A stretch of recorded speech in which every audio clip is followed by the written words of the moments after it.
I'd like to comment on what you said because I think it's a good point. But I get one a show, Rich. Let it rip. Yeah, I'm gonna let it bake for a little bit. Let people really kind of go. All the people that are fell off their chair, they can get back. Yeah. So Lee said that. Jesus. Welcome to the show where AI takes the floor. Lee and Rich on the mic. Welcome to the AI Guys podcast, where we make artificial intelligence easy to understand for everyone. I'm your host, Lee Dixon, and as always, I'm joined by the man who I believe is actually Satoshi Nakamoto, Rich Swire. How's it going, man? Good, man. Yeah. I heard Jack Dorsey's trying to steal your thunder. Does he know that you know? Jack better step off, is all I'm saying. If you're out, I know he's a listener too, so. Yeah. If you don't watch out, Rich is coming for something else of yours next. Little known fact, though, I was early days Bitcoin miner. Oh, yeah? Yeah, 2011, 2012. I did not know that. Yeah, started mining Bitcoin. And we had the first, I had a co-work space, and inside the co-work space, we had a cafe where the first place to take Bitcoin is rent for the co-work space, and the first place to take Bitcoin for coffee. And I think our first year we did I think we sold hardly anything because nobody was really using it at the time. But now it's but scarily, I think we made 2 or 3 Bitcoin off the cafe over the course of a year or two. Mm-hmm. It might have been 6 cups of coffee and a pizza, but dude, today it's $300,000. That's the pipe dream, Rich. That's what everyone wants. Oh. Just start your cafe back in early 2000s, and you too could have had a couple of Bitcoin. Mm-hmm. Yeah, that's what I'm saying. You got to get on that's why you have to get on the AI train, man. I mean, yeah, that's the new thing. Only 20 years. Every 20 years, something miraculous happens in this world, and AI is the one. So I'm calling it right now. Timestamp it. February 21st, 11/28. AI is going to be a big thing. I'm putting myself out there. and we've dated the podcast now. So when you listen to this, you know exactly where to come back to call us out on it. You got receipts. Well, we are going to kind of keep up with some of the viral topics. Today we're going to dive into the most, as you said before we jumped on here, I think clickbaity topics that are taking place right now. But really, it's just kind of an update on some of the news that's taking place and where people should maybe spend a little time catching up on some stuff, because the AI world for the last few weeks has really been popping off. Yeah. Well, I mean, I think the primary goal of our pod and for the last 20-something episodes has been just to kind of cover, somewhat be timeless episodes that really kind of get into how to use AI in your business and things you can go back and watch today and they're still very relevant. And but yeah, today we're just going to kind of do a more of a update on just where we see things real time. There's been some things in the news that are relatively significant, so I thought it would be good to highlight those and kind of use those as kind of stakes in the ground on where things are headed. And the big news this last week is the Grok 3 release. XAI, they deployed a pretty significant cluster of NVIDIA chips, 100,000 I think it is, so the biggest to date. Most people thought it was impossible scientifically or whatever, but obviously they pulled it together. They did their own innovation on their own. One of the things that makes this challenging is that it's not just one chip, or when people think of an AI or they think of a GPU or some sort of NVIDIA chip, it's just like computers, like a network of computers. It's thousands of chips all networked together, and they have to kind of almost operate seamlessly real time, right? So when it's doing an inference or when it's doing training, less training, more inference, it's almost like you have to activate, just like in your brain, 10,000 synapses, at the same time, instantaneously. And so building out Grok 3 was a pretty significant milestone in my mind, because it not only broke through kind of what they thought theoretical limit of one homogeneous type of network of AI chips could operate at, but also because we'll actually see what that means, because most of the models up until today, as far as the training models, all projected, an increase of return, right? The idea was the more chips you throw at something, the better and better and better the AI gets. Yeah. So this will be the first time that we see a really significant uptick in what the next level of density of chips is going to bring. And obviously it's early days, but if anybody saw the release that Elon did with his team, which was kind of just streamed over X, they highlighted two really cool scenarios. One was a relatively complicated physics problem where they just prompted AI to explain to tell them when would be the next time that they should launch a rocket and optimal to Mars, right? Because obviously planets orbit and you want to get it where Earth and Mars are the closest. Yeah, and he's trying to figure out his exit strategy too. So all Exactly. above, and then also have it actually plot it. So that's a very obviously very complicated problem that requires a lot of reasoning. And then the other example they gave, which I thought was a very completely different way to demonstrate the power of where AI is going, is they basically said they told the AI to create a new game based on two games that existed. So one, using mathematical physics and obviously some reasoning that's required in order to plot this out, and it's also some real-time analysis of where in the solar system Mars and Earth is going to be in the next X number of months. And the other kind of doing what I would consider the first stage of creativity, which is, okay, AI, you're actually giving the AI the trust that it's going to create something really dynamic and unique and novel, because it's going to use these two games as a starting point, but it's going to have to come up with its own way to kind of intermingle it. And of course, the idea that it codes it and launches the game. Yeah, that's a piece that we really haven't seen in some of these, I think advancements on some of these other models. And the other piece too is, I mean, before it was more about speed. I think that was kind of the piece, and data relevancy, like actually giving you back what you want and not just responding super fast. But the immense amount of focus on reasoning, I think that's why DeepSeek got a lot of traction with their last model too, because everything is now kind of moving and shifting into this next stage, which is, all these models kind of will compete with each other on a pretty level basis, but the models that really start to ramp up the reasoning potential, like that's really where you start to see some horses pulling ahead now. Yeah, and that's kind of part of the shift from, and the jury's still out on this, but essentially I would say almost all of the investment to date has gone into training these models, and now we're moving a lot of those chips and also reusing some of those chips and moving them to inference, which is really real time. What's happening when you actually prompt an AI and what it actually does after you prompt real time. So I think of the training is really a read-only database, right? It's a snapshot in time. It's trained on, whatever, terabytes of information, and then consolidates it and then vectorizes and makes it very easy for you to run prompts against. But then the idea of moving to more inference-based means that the AI is actually thinking more real time. It's still using their core trained model, but it's actually doing a lot more real-time analysis. And that's where reasoning, some of this other cool stuff that you're starting to see will only dramatically increase. In fact, I think, the CEO of NVIDIA said that he believes inference will be 10, maybe even 100x more about 100x of investment and growth will be in the inference side, because, the training does have a theoretical limit because you have only so much data that you can train on. Consume.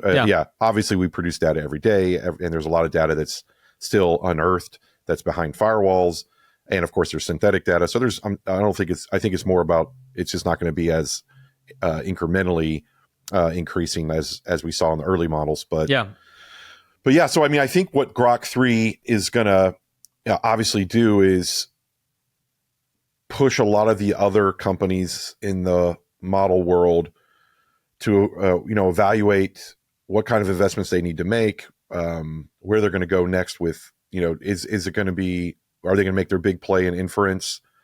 Are they going to, do they see a critical path here where they might have to build their own chips, aka Google, and even OpenAI is kind of played with that idea.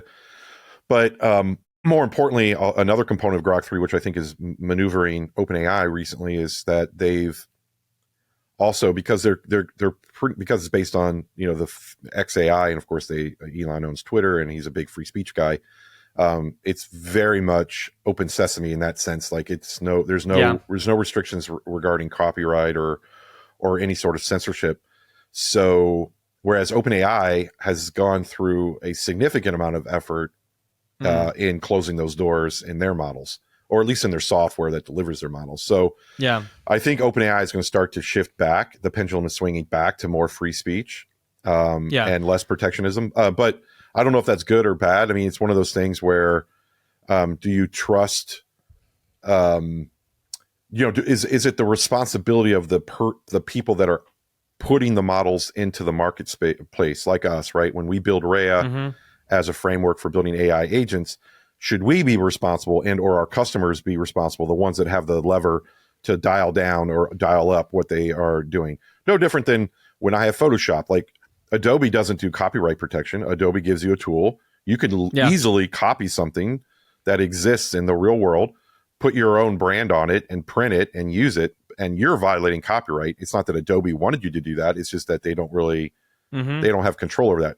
And this is where AI kind of doesn't operate like software. Even we say it in our day-to-day business, is that when you think of AI and you try to compare it or force fit into like a software definition, it just doesn't make sense.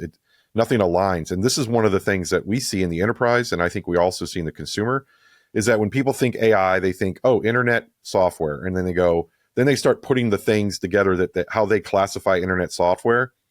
And then they try to force it in there.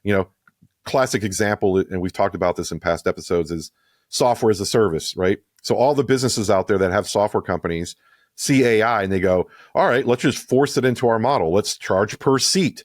It literally, like, I'm shocked more people don't say this. I've been saying it since day one. It makes 0 sense. Yeah. 0 sense that you would that you pay per seat, right? For AI. For AI. Yeah. Right?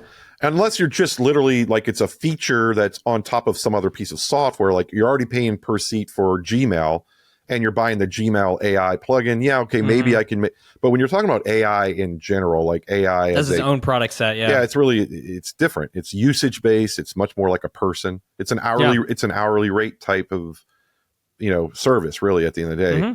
Yeah, it's work. You're buying work versus buying the software piece of it. And then the other thing that they force it into, same thing, is that AI is now like, okay, we got to force it into this kind of controllable, installable, restrained kind of application interface, this UX, right?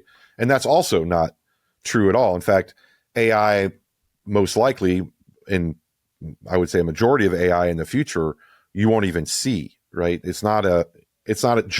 guess my point is like people think of ChatGPT and they go, oh, that's it. Like that, this is the end of the road. We've got it. And it's not the case. ChatGPT is actually a very novel and very popular interface to AI, and it showcases what AI can do, but essentially it's just the first application, right? It's just the beginnings, the thin layer of what AI can actually do. No, absolutely. And it's interesting too, because as we start to create separate product paths that I think a lot of these AI companies are going to start doing. I mean, we see it again with the traditional models that we've become accustomed to these reasoning models, to whatever the next potential concept is that takes it a little bit farther and maybe creates its own lane. There's two things that jump out to me with that concept. One is what ends up happening to a lot of this outdated AI modelization. You have these different ones that right now it's like, oh, we'll choose this specific one if you want speed with lower costs. But if you want this one, like upgrade to here, versus maybe all of those get sunsetted. And now you have a speed model, you've got a reasoning model, and you've got a whatever a third model is. And maybe that's how it is. The other side of productization, and I think maybe you didn't allude to it specifically, but it's where my mind kind of went when you're talking about Grok and where it's kind of going and how it's getting compared to OpenAI and maybe even DeepSeek in those senses, is now you've got players like Google who, a couple weeks ago were basically saying there's a multiverse that, it cracked. And now it's like, you're old news. Like, we got all this stuff going on. So like certain companies, not saying Google is by any means taking the backseat to everybody else, but you almost start to look at how I think different entities are essentially looking and saying, well, while there's a bunch of noise on this, we have to do something that's not maybe all about this right now, because if we do, we're just going to seem like we're trying to jump in the pool with them. Instead, like focusing a lot of their stuff around, their visual search integration and like all of the different products that they can tie into. It's like, same thing with Meta, like really pushing all of the Ray-Ban integration and like check all this stuff out we're doing here. Like, it's almost like these massive players are not necessarily all shooting at the same target anymore. Now that the models are all there, now they're trying to figure out, where am I going to put a flag that someone else is going to be the second guy here? And it's like, sorry, I already did that, you know. This is not atypical for, when you have an innovation curve, right? What's happening is happened in the internet. It happened with everything, really. I mean, it just seems so much bigger now than it did. It's just bigger in the because internet curve. It's because there was nobody that had billions of dollars in the bank and nowhere to spend it, right? So you had this. I like to comment on what you said because I think it's a good point. But before I do, I get one a show, Rich. Let it rip. Yeah, I'm gonna let it bake for a little bit. Let people really kind of go.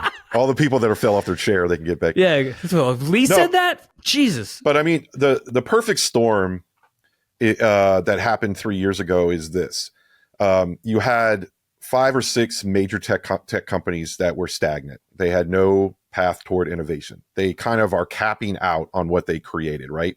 Apple hasn't had a good phone since Jobs died. Google ad business is still their main business, and it's like, okay, I get it. I click and you make money. Great. Congratulations. That's the same algo you invented in '98. And then you have Facebook. It's like nobody goes on Facebook anymore, and the only thing they have worth a damn is Instagram, and they didn't even make that, right? So you have all of these. I mean, at the end of the day, you have all these billionaires who, in my mind, are just sitting around going, man, I'm not really, bringing anything to the table. The only exception is Elon, right? And the scary thing is he was late to the game on the AI. Or I should rephrase that. He was first to the game on AI because he funded OpenAI. But he also, he kind of dismissed maybe got distracted with the 50 other things he's doing. But he obviously saw potential and wanted to fund something that was going to encourage it. But he also has this fear factor. But I think so. You have this perfect storm where you have hundreds of billions of dollars in the bank, and interest rates were going high. So they didn't want to borrow money or borrow it back into and buying stock. The federal government was very anti-acquisition. If they wanted to go out and buy something, they couldn't. The government would say, no, you've got a monopoly, and they would shut it down. So what does Apple, Google, and Facebooks of the world do, right? And say they see AI, and they go, holy moly, like, this is it. And it wasn't just like a singular, like, an innovation. It was something that had a hyper threat to their existing business. So they didn't have an option. It was like, we're going all in, because if you're not going all in on this, we are going to get destroyed. Not maybe by a startup, but by one of these other 4 people. So it was really like a Game of Thrones. I don't know, what was that movie where they give everybody a weapon? God, you're talking about Hunger Games? Yeah, it was a Hunger Games moment. It really was. It was like, everybody looked around. They didn't really necessarily want to go to war. They were all just like a bunch of nice kids from different sectors or whatever it was, but you saw that one guy picked up the spear, and they're like, oh, okay, I got to pick. Javelin to the chest. Yeah, exactly. And that was it. It was on. And so, but back to your point. So that was the perfect storm. You didn't have that with the internet. You just had a bunch you didn't have this like built up. It was a lot of tech innovators that had the potential, but that were just going after it. And this is the inverse. This is full capitalism seeing the opportunity and trying to inject capital. Yeah, it was also the thing that drove the internet was Silicon Valley and venture capital. But venture capital in '98 was like a couple $100 million moving around, this and that. And they got, it started to grow dramatically after that because they saw the new opportunity. But I mean, it wasn't a ton of money. So back to your point about these older models and where things are moving, I do think we are in the phase 2 of, okay, now what, right? That's typically what happens. The internet, when it came out, people are like, oh my God, people can email anywhere in the world, and they have a website, and anybody can visit your website. Okay. But it was, again, left justified, gray background, big black Times Roman font, and people, and because it wasn't innovative, it was built by a bunch of people that were doing government work or university work. It didn't need to be flashy. But then all the startups came out of the woodwork and go, okay, we got to make this thing cool. What about if we want to buy something? Oh shoot, we got to invent some way of collecting payment, AKA PayPal. Oh man, we got to figure out a way to do video, AKA, YouTube or whatever. So suddenly you just ask basic questions. Humans have this tendency to look at something and imagine what it could be. And therefore there's the gap that needs to be filled by innovation. And typically 10, 20, 100 companies all try to attack that same vector, right? There was probably 20 YouTubes, right? And they either like, True. real audio, Mark Cuban's company, who put, radio on the internet, which is kind of but really, but he also did real video, but he sold out to Yahoo, and Yahoo basically, because they were big corporate, tanked it, screwed it all up, allowed for YouTube to come to market, right? Even Microsoft and others who already had video, just didn't hit it the same way, just didn't understand it. So there's going to be a lot of that happening right now, where I think what's really truly happening is all the big guys are saying, okay, we put in billions of dollars into the infrastructure. We've definitely have especially the hyperscalers, right? Google's and the AWS and the Azure. They're like, okay, we've put it in, we've got it. All right, we're at even playing field. And I honestly think that's actually somewhat of a relief to them. I don't think they want to be in this arms race where they're spending billions and billions and billions of dollars just to be, right with the best on everything. Yeah. So I think they're all kind of happy, with the exception, I would say, of Elon, who is a massive risk taker and outside of the norm. But I think the Microsoft, Google, and Facebook world, the hyperscalers, I think behind the door, they're like, okay, hey guys, like let's just take a breather for a second. Let's figure out, let's see what the startup world does. Let's see what we can innovate from here. Let's do some more, like you said, more creative things with this. And let's kind of focus more beyond just being at the foundational model race. And I think we're at the early days of that. I think we're going to start seeing some really cool ideas coming out of the woodwork. We've already seen some with Google. We're going to see some with Facebook, I'm certain. But I think the model, the older models, what happens is it drives price down. So yes, the faster these guys build new models, the faster the value of the older model decays. Now, there are some exceptions. Like, for example, when you think of OpenAI, and this is, again, people trying to force fit this idea that AI is like software. So when they hear, oh, OpenAI 1, OpenAI 2, OpenAI 3, they go, oh, those are just new versions, so the other ones suck. And it's not really the case. So the way that you have to look at OpenAI, it's not an operating system. Yeah, it's a family of models. Now, there are, like, within the GPT family, there is a significant difference between 3, 5, and 4. And so, that is somewhat version, and that's why the cost of those dramatically go down as they version up. But when you look at the O models, right, then you're getting, it's a completely different model for a different use case. And then now with the even the more reasoning models, again, completely different use case. And what they're encouraging people like us, because we build off these models, right? We build our products off these models. You want to use models for different use cases, but you also might use multiple models in a specific sequence, right? So let's say you as part of that workforce, right? You might have the support ticket. If you're looking for a fast conversational, hey, let me collect information, you might use, a 3.5 turbo or a 4 model or a 4.0 mini to have that conversation, because it's fast. It's going to get you where you need to be. You don't really need to know much. It's trained on your kind of your SOPs and stuff, but it's not necessarily going to go out and figure out what the problem is yet. Once it collects the data, then it passes it on to an O3 model or O1 model. I'm sorry. And so the O1 model then it actually has reasoning. It could actually, and it might take 60 seconds to a minute. So you don't want a 60-second delay when you're having a very basic conversation.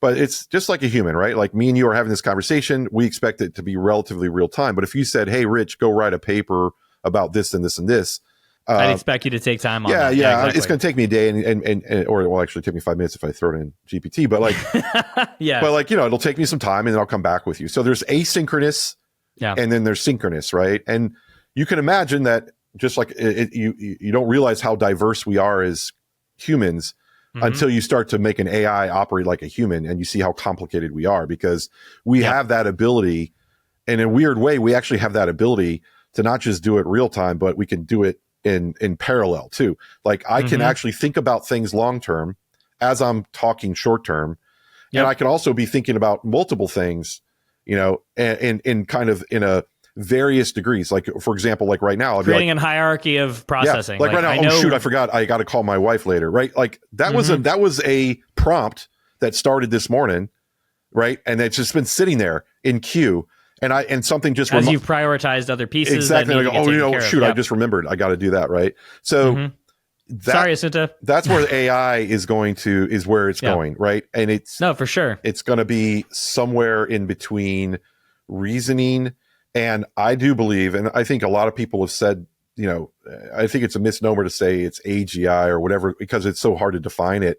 But let's just say we define AGI as having the ability to process things asynchronously, to remember what it was supposed to do, have many, many things in queue, have correlations between that queue, because we do that too, right? Like, for example, I could say, oh, I got to call my wife later today, but I also know that I got a meeting with Jeff at 3, so I'll do it after that. There was multiple threads that I correlated there.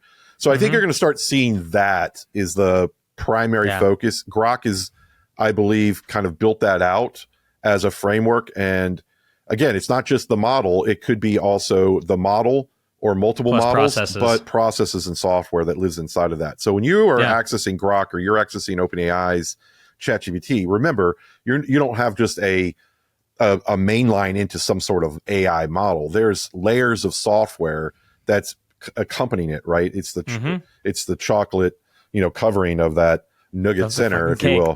This fucking cake that you keep bringing up. Exactly.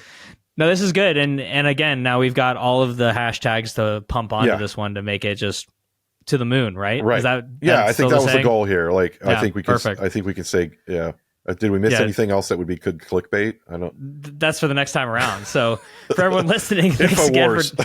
Yeah, exactly.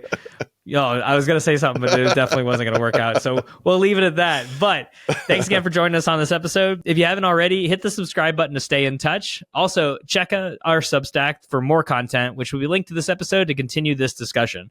Until next time, stay curious, stay informed, and we'll see you on the next episode. Take care, everyone.